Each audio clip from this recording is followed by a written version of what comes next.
Salut les petits potes, j'espère que vous allez bien. Aujourd'hui on se retrouve pour deux nouveaux threads d'horreur et j'espère que tu vas les aimer. Je t'ai sélectionné un thread d'horreur français et un qui nous vient d'Angleterre. Et ils ont chacun des mécaniques différentes. Juste avant qu'on commence, dans la semaine qui arrive, il y a de grandes chances pour qu'on ait un thread d'horreur des abonnés. Je pense que je vais en mettre pas mal, plus que 3 ou 4. Donc si jamais tu veux m'envoyer tout ça, c'est à delcorstory@gmail.com. Et sinon, ça se passe sur Instagram. Allez, avant que je te raconte ces deux threads d'horreur, si t'as envie de soutenir, fais-toi plaisir avec un petit pouce bleu. Et si t'es pas abonné, pourquoi pas le faire? Allez, prends ton meilleur chocolat chaud et installe-toi confortablement.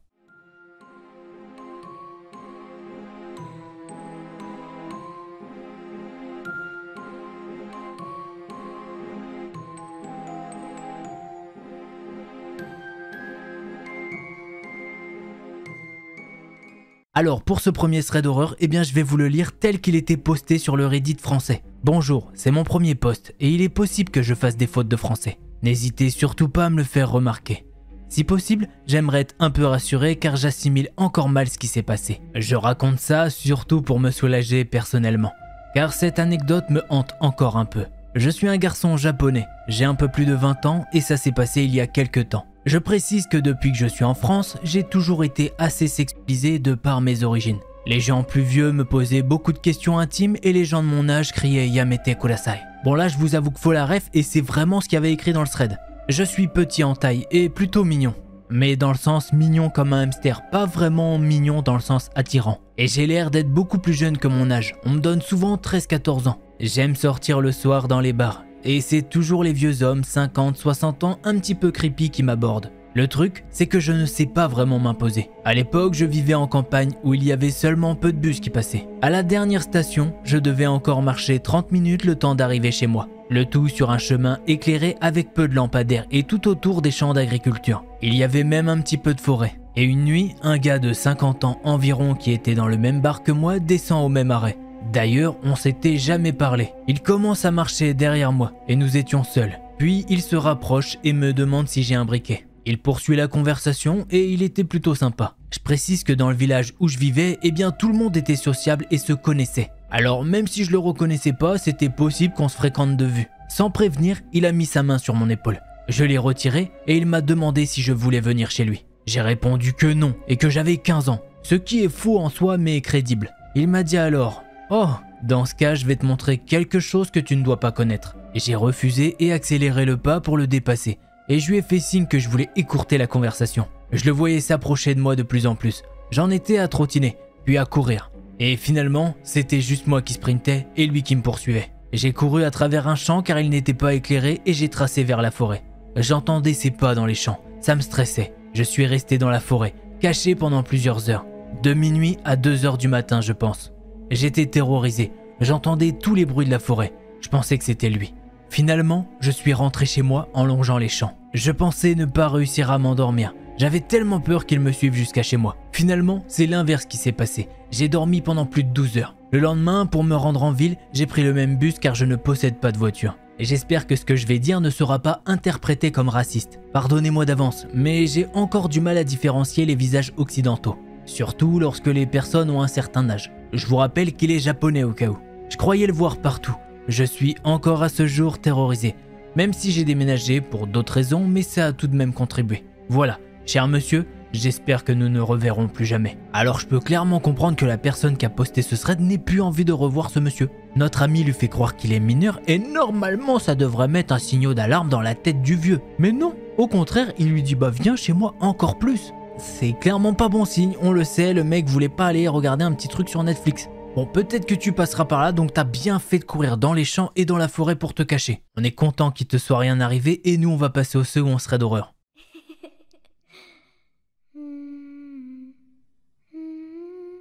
L'histoire que je vais vous raconter, c'est celle de Cathy qui avait 21 ans au moment des faits. À cette époque-là, elle était à Devon au Royaume-Uni. Il faut savoir que Cathy, elle a toujours été très ouverte au surnaturel. Et elle croyait déjà plus ou moins qu'il y avait une sorte de vie après la mort. Ce qui suit est le récit d'une expérience paranormale qu'elle a vécue alors qu'elle vivait dans une maison qui était autrefois un ancien moulin. Allez, le petit débrief étant fait, maintenant je passe en première personne pour vous raconter tout ça. La maison dans laquelle nous vivions s'appelait le Vieux Moulin. Mes parents et moi y avons déménagé quand j'avais 14 ans. C'était un moulin reconverti qui avait encore une roue hydraulique sur le côté. Elle ne bougeait pas, elle était inactive depuis quelque temps. La bâtisse a été en son temps différentes choses. Un moulin, une scierie, une papeterie et encore une minoterie. Il a été transformé en maison dans les années 1950. Mais les parties les plus anciennes de la maison remontent au XIIe siècle. Je n'ai jamais vraiment senti quoi que ce soit lorsque nous avons vu la maison pour la première fois. J'ai juste trouvé l'histoire du bâtiment fascinante. Et c'était une belle maison. Donc j'étais ravi d'y emménager. C'est environ 6 mois après notre emménagement qu'un homme m'est apparu pour la première fois dans ma chambre.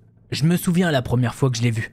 J'ai cru que quelqu'un était entré par effraction. Je me souviens avoir crié, hurlé à mes parents. « Il y a quelqu'un dans la maison !» Mais le temps qu'ils arrivent, il avait disparu. Nous avons fouillé la maison. Rien. Aucun signe de lui. J'ai été un peu paniqué pendant un moment. Et j'ai pensé que peut-être mon esprit me jouait des tours. Mais ensuite je l'ai revu. Environ une semaine plus tard. Exactement au même endroit dans le coin de ma chambre. Je me souviens que j'étais seul à la maison et que je criais « Qu'est-ce que tu veux ?» À ce stade, je croyais toujours que c'était quelqu'un qui était entré par effraction. Et je me souviens avoir cherché mon téléphone, prêt à composer le 999, au cas où c'est le numéro d'urgence au Royaume-Uni. Mais ensuite il m'a parlé et m'a dit « Je veux être ton ami. J'habitais ici. Je veux juste visiter et voir ce que vous avez fait de l'endroit. » Alors je lui ai demandé quand vivait-il ici.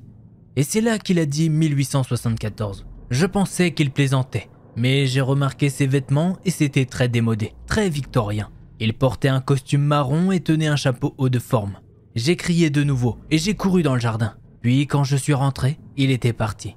J'étais tellement paniqué. Je n'en ai pas parlé à mes parents parce qu'ils penseraient que j'étais folle et que je voyais des choses. La seconde fois qu'il est réapparu, il m'a dit qu'il s'appelait Arthur. J'ai toujours trouvé étrange qu'il apparaisse exactement au même endroit dans le coin de ma chambre. Et j'ai aussi remarqué qu'il avait beaucoup d'échymoses autour du cou. Je lui ai posé la question une fois, mais il avait l'air très penaud puis a disparu. Il n'avait pas l'air si vieux, peut-être dans la quarantaine. À l'époque, je traversais une période difficile de dépression. Il a commencé à apparaître chaque fois que j'avais des pensées sombres. Et il a commencé à encourager ses pensées et sentiments négatifs. C'est à ce moment-là que j'ai réalisé qu'il n'était pas seulement un esprit visitant un endroit où il vivait. Je sentais qu'il avait capté l'énergie négative autour de moi et l'avait encouragée à la rendre plus forte. C'est alors que j'en ai parlé à mes parents. Je crois qu'ils pensaient que c'était juste des voix dans ma tête concernant ma santé mentale.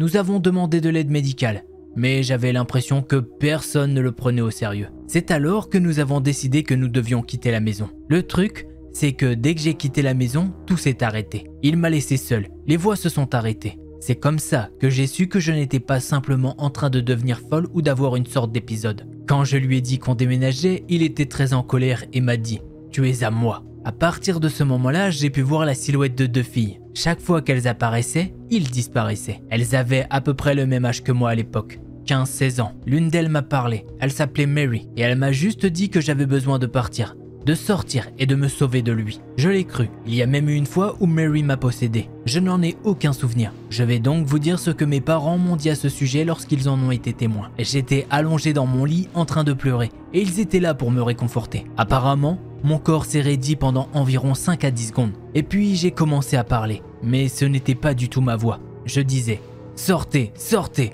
Vous devez vous protéger de lui. Sauvez-vous de là !»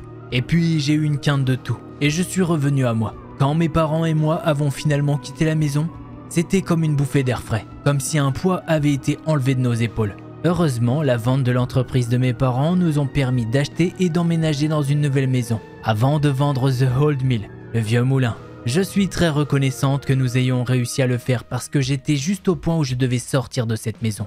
Lorsque nous avons emménagé dans notre nouvelle maison, nous avons discuté avec un de nos voisins et il s'est avéré qu'il était médium. Nous lui avons raconté toute notre expérience avec la vieille maison et il a proposé d'y aller avec l'un de ses amis médiums pour voir s'ils avaient remarqué quelque chose. Nous ne lui avons pas dit tous les détails. Mais ce que lui et son ami médium ont découvert était incroyable. Il s'avère qu'Arthur était un prêtre qui y vivait dans les années 1870. Il s'est avéré qu'il y avait retenu 2 filles captives, Mary et Elizabeth. Apparemment, il les a accidentellement tuées. Il se sentait tellement coupable et honteux de ce qu'il avait fait qu'il a fini par se pendre. Vous l'aurez deviné, dans le coin de ce qui allait devenir ma chambre. Nous avons réussi à vendre la maison il y a 1 an.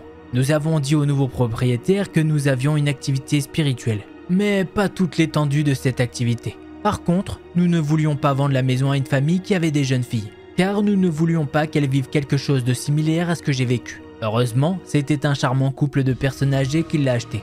Et quand nous leur avons dit que le moulin était légèrement hanté, ils ont trouvé que c'était plutôt magnifique. Je suis maintenant devenue très consciente du fait que je peux sentir les esprits. Même dans la maison où nous vivons, je ressens mes grands-parents qui sont décédés il y a quelques années. Je ne dirais pas que je ne vivrai plus jamais dans une maison hantée parce que j'ai l'impression que toutes les maisons ont une histoire, même les nouvelles constructions, car il y aura une histoire sur le terrain sur lequel elles sont construites. Et voilà, c'est ainsi que se termine ce second thread d'horreur. Alors oui, on est basé sur du paranormal. Je sais qu'il y en a qui aiment pas trop et il y en a qui en sont très friands. D'ailleurs, ceux qui sont contents là, n'hésitez pas à me le dire dans les commentaires, je verrai comme ça qui kiffe le paranormal un petit peu. En tout cas, moi j'ai bien kiffé quand je l'ai découvert. Et puis là aussi quand je vous la raconte. Bon, si t'as kiffé la vidéo, je te rappelle qu'un petit pouce bleu et un abonnement, ça fait jamais de mal. Et au cas où, il y a bientôt une vidéo thread d'horreur des abonnés, donc n'hésite pas à me raconter ton histoire. Que ça soit sur delcorstory@gmail.com ou bien sur Instagram. Allez, c'était Delcor, en attendant la prochaine vidéo, portez-vous bien, tchuss les petits potes.